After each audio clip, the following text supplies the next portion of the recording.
internauta, hoje o BNews entrevista o advogado João Novaes, que tem mais de 35 anos atuando na área do direito em diversas esferas, entre elas a área civil.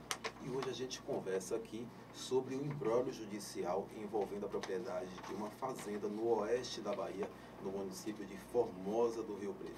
Tudo bem, doutor? Tudo bem.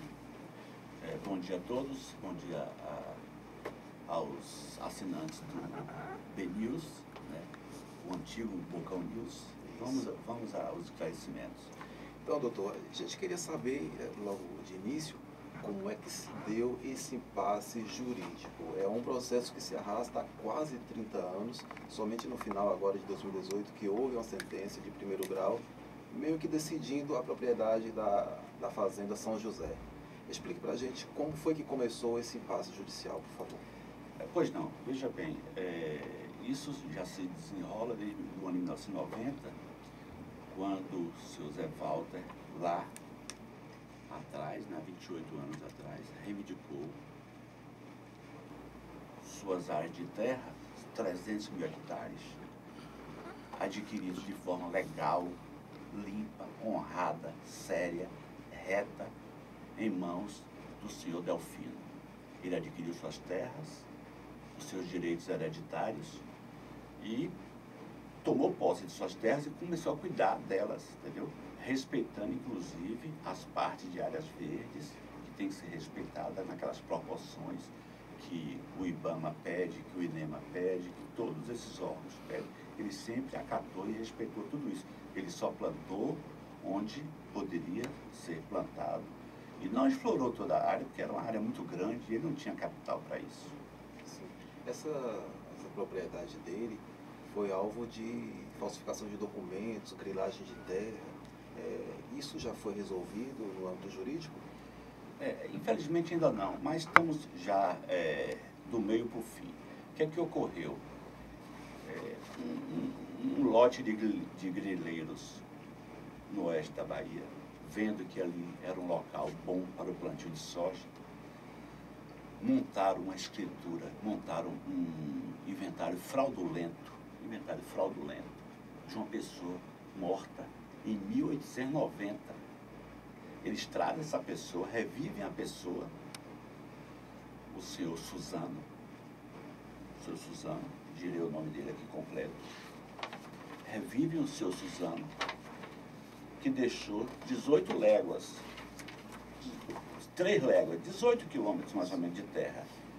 Revive o seu Suzano, faz o inventário do seu Suzano no ano de 1978, agora há pouco, né? Se trata de 1890, 1978 foi ontem. O que é que eles fazem? Dessas 3 léguas de terra que eles inventariam do seu Suzano, dos 5 filhos herdeiros lá atrás, em 1890, ele agora só faz o inventário com um único filho, um único herdeiro, para facilitar justamente a maquinação criminosa deles. E eles fizeram o quê? Eles fizeram esse inventário de seu Suzano novamente, né? Fizeram novamente o inventário com a anuência do juiz à época, né? Não quero assacar contra a honra de ninguém, e pega essas 3 léguas, sobrepõe sobre a propriedade de seu Zé Walter. Acha que seu Zé Walter era um idiota, uma pessoa largada, lá do interior, besta, entendeu? E sobrepõe essas 3 léguas de terra, 18 quilômetros, sobrepõe sobre 300 mil hectares, que era de propriedade legítima de seu Zé Walter, legítima, adquirida por cessão de direitos hereditários do seu Delfino. Eles fazem isso, montam uma propriedade em cima da outra e começam a emitir escrituras públicas, criaram 2 matrículas, a 726, 727, 2 matrículas fraudulentas, criaram sob o respaldo judicial, que de legal não tem nada, o juiz possivelmente induzido em erro, não quero aqui presumir nada. Aí o que é que ocorreu? Eles criam essas 3 léguas, criam 300 mil hectares. Ele tinha um grão de arroz, ele pariu um saco de arroz. Eles pariram um saco de arroz. E começou a vender essas terras sob o cunho supostamente legal E os fazendeiros e os agricultores começaram a adquirir aquelas terras ali e se abocanhar das áreas de terras da Fazenda São José, de propriedade de seu José Walter. Seu José Walter. Aí, o Ministério Público, não fomos nós, não. O Ministério Público constatou a fraude, viu que o inventário era fraudulento. O Ministério Público mostrou com documentação robusta, uma documentação que não deixa nenhuma margem de dúvidas de que aquilo ali era tudo fraudulento, óbito fraudulento, inventário fraudulento, sim, filho fraudulento, porque eram 5 herdeiros, só ficou um único herdeiro, para facilitar, inclusive, esse herdeiro a sair distribuindo escrituras públicas pelo oeste da Bahia. Né? Resultado, por conta disso tudo, seu José Walter se viu um embrólio jurídico que já dura 28 anos. O primeiro grau foi julgado agora, a sentença de primeiro grau julgada agora, depois de 28 anos. E sabe o que foi que disseram da juíza? Que era parcial. Quer dizer, um juiz consegue, depois de 28 anos, encerrar uma instrução de primeiro grau e o juiz é parcial. Você imagina que situação. Se você botar o Papa em Formosa de Rio Preto para ele presidir a comarca de Formosa de Rio Preto, ele também vai ser questionado. Se passaram 28 anos para se ter uma sentença de primeiro grau, a que o senhor atribui essa demora. A gente sabe que a justiça geralmente leva tempo até se decidir casos, mas é uma decisão de primeira instância, de primeiro grau. O que o senhor acredita que pode ter ocorrido? Estipulação dos advogados, nível de complexidade do processo? O que pode ter ocorrido? Não, efetivamente o processo é complexo, mas o que ocorre? Não era interessante para eles, quando digo eles, Bom Jesus Agropecuário, a família Okamoto, todos aqueles, Getúlio Vargas, Gomes da Fonseca, grileiros de carteirinha, entendeu? Já conhecidos da Polícia Federal, fartamente conhecidos, já presos, tudo isso, entendeu? Então, para eles não era interessante julgar esse processo.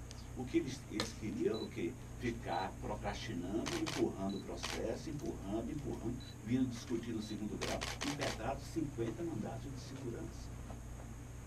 Mais ou menos 50, e quase, a maioria deles todos em finais de semana.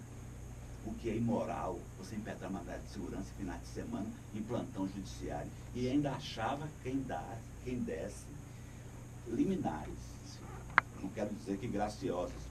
O desembargador faz o seu convencimento, mas, no mínimo, a situação caminha, tem um viés de uma interrogação. Né? Então, por que não cuidar lá do primeiro grau, sanear o processo todo do primeiro grau? Não, o primeiro grau ficou parado. Vários juízes passaram por esse processo do primeiro grau. Aí aparece agora um juiz, um tribunal preocupado, porque o Conselho de Magistratura entendeu que o seu José Walter é o réu proprietário das terras. Os desembargadores que apreciaram esse processo, não vou citar o nome deles, todos eles entenderam que o seu José Walter é proprietário das terras. O CNJ entendeu que o seu José Walter é proprietário das terras. O CNJ, entendeu? E olha que não foi uma, nem duas, nem 3 ações. São várias ações e todas carreando, desaguando para o seu José Walter e Dona Imeuni. Ele e a esposa dele, como os reais proprietários das áreas de terras, adquiridas em forma lícita e séria. Apesar de que, à época, os preços das terras na região eram irrisórios, porque não tinha o boom da soja. Foi quando eles chegaram com um trator, eles todos montaram esse esquema fraudulento, desse inventário fraudulento, montaram matrículas fraudulentas, em cima de inventário fraudulento, óbito fraudulento, herdeiro fraudulento, e sobrepuseram a propriedade de José Walter, uma propriedade, a Fazenda São José, de 300 mil hectares, pegaram 18 legas, como já disse a você, e fizeram esse sobreposto. A juíza vai e julga. A juíza é questionada. Quer dizer, o juiz saneou um processo depois de 28 anos e é questionado. Todos tinham que louvar esse juiz. Louvar. Me diga uma coisa, quando houve essa sobreposição de propriedade de forma fraudulenta, como o senhor disse, alguns agricultores da região compraram terras nessa área. E isso foi um problema que acabou recaindo sobre o senhor José Walter. Como é que está essa questão hoje? Já houve acordo entre José Walter e os agricultores que compraram lá atrás, quando ainda havia um documento fraudulento? Já há acordo nisso? Bem lembrado, Paris. O Tribunal de Justiça, preocupado com essa situação, o que o Tribunal de Justiça fez? O Tribunal de Justiça criou um centro judiciário de solução consensual de conflitos possessórios na região oeste da Bahia.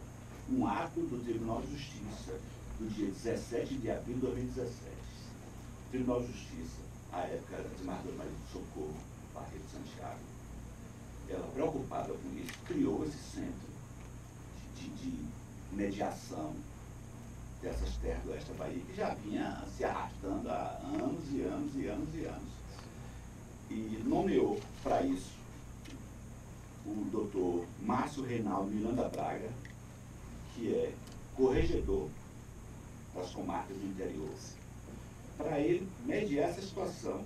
Ele conseguiu mediar essa situação, sentou-se com quase 400 agricultores na Câmara de Vereadores lá de Formosa do Rio Preto, mostrou a eles tudo isso, mostramos a eles tudo isso, essa fraude toda processual, mostramos tudo, esse inventário fraudulento, e eles se convenceram de que foram lesados, e eles queriam ficar retos, corretos. Então, o que é que eles fizeram, os agricultores? Você vê que são pessoas de bem.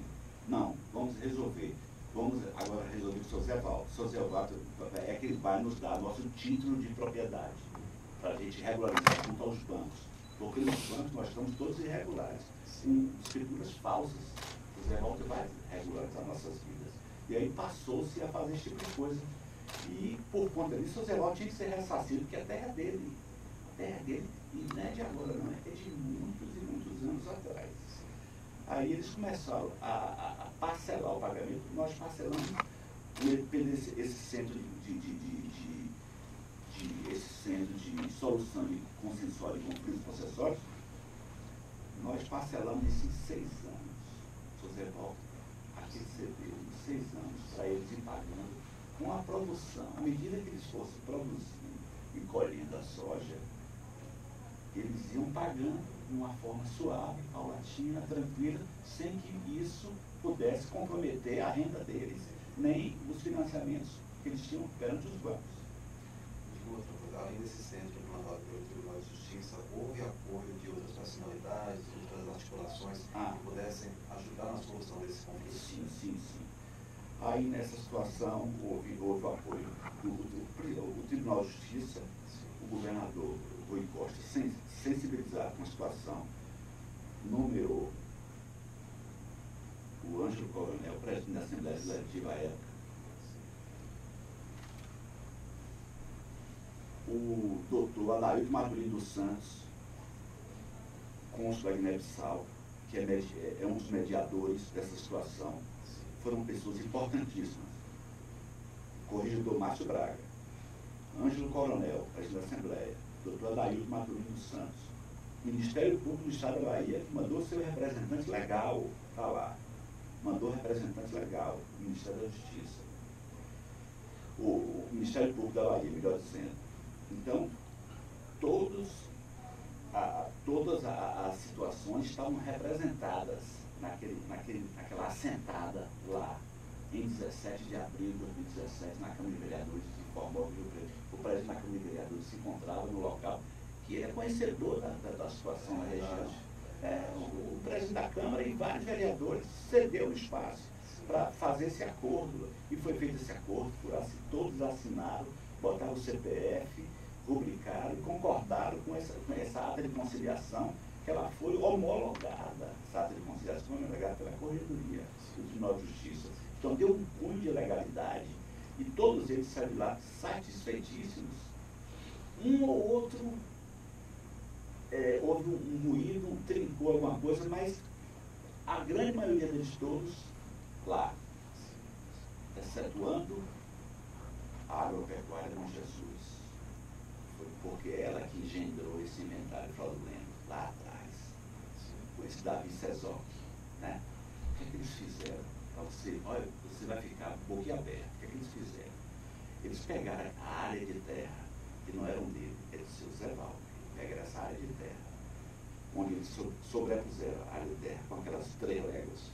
Pegaram essa área de terra, tomaram dinheiro no BNDES emprestado. O BNDES, coitado, dos dias atuais, tomaram no BNDES uma fortuna e deram essa área de terra em garantia, com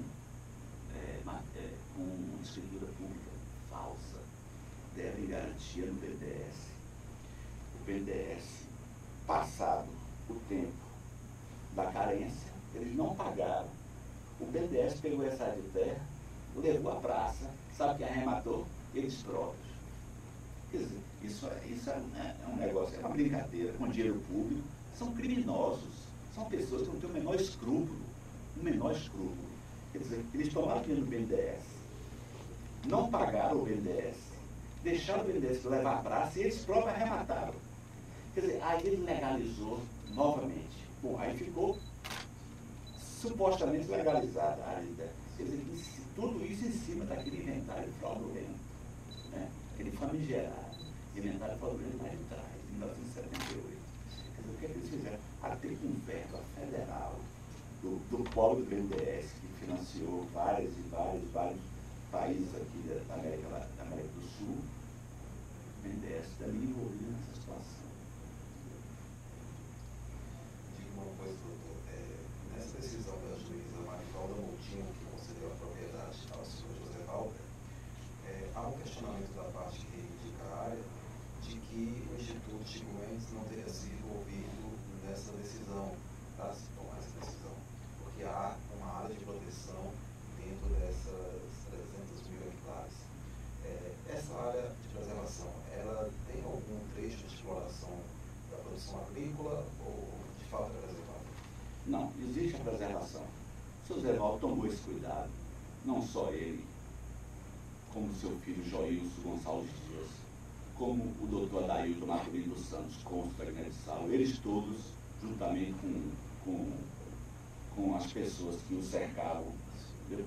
E lá atrás, antes, o Zé Valdo sozinho, ele vinha mantendo. Tem muitas áreas que até hoje são virgens, matas virgens, nunca exploradas até hoje, obedecendo, inclusive, a área de proteção ambiental, que o IBAMA reivindica, que o INEMA aqui da Bahia também cria aquela circunstância, e a gente obedece tudo isso, entendeu? Então, nós temos o maior cuidado em relação a isso tudo. A área de preservação ambiental está sempre na pauta de seu Zé Valdo. Ele, em nenhum momento, feriu o que o Instituto Chico Mendes pleiteia. Apesar da juíza não estar adstrita a consultar o Instituto Chico Mendes, ela decide em cima da lei. Ela não pode ficar presa ao Instituto Chico Mendes. Claro que ela tem a sensibilidade de saber que daquela vasta área de terra tem que haver área de preservação ambiental. E essa área de preservação ambiental está lá, intacta, mata virgem, nunca explorada e jamais vai ser explorada. Doutor João, agora o senhor que defende aí, no caso do Zé Valdo, em segunda instância, como é que está hoje esse processo? Teve essa decisão de primeiro grau, mas já houve recurso para outra instância? Como é que está só para a gente atualizar o nosso o processo hoje, ele teve essa decisão de primeiro grau depois de longos 28 anos, como eu falei, longos 28 anos. Foram 28 anos de muita luta, seu Zé Valdo, né? Agora chega um juiz com coragem, um desiderato, querendo trabalhar, vai lá e decide, e eles questionam o que o juiz decidiu. Porque não era interessante para eles o juiz decidir no primeiro grau. Eles queriam ficar discutindo no tribunal, como eu falei. Sim, 50 mandados de segurança, a maioria deles em finais de semana, com liminares graciosos. Não quero aqui duvidar de nenhum dos desembargadores. Para mim, todos eles são corretos, são honestos, cada um decide pelo seu convencimento. Mas é estranho mandado de segurança em finais de semana. Mandado de segurança se pleiteia no foro normal durante a semana, sem precisar desse tipo de coisa.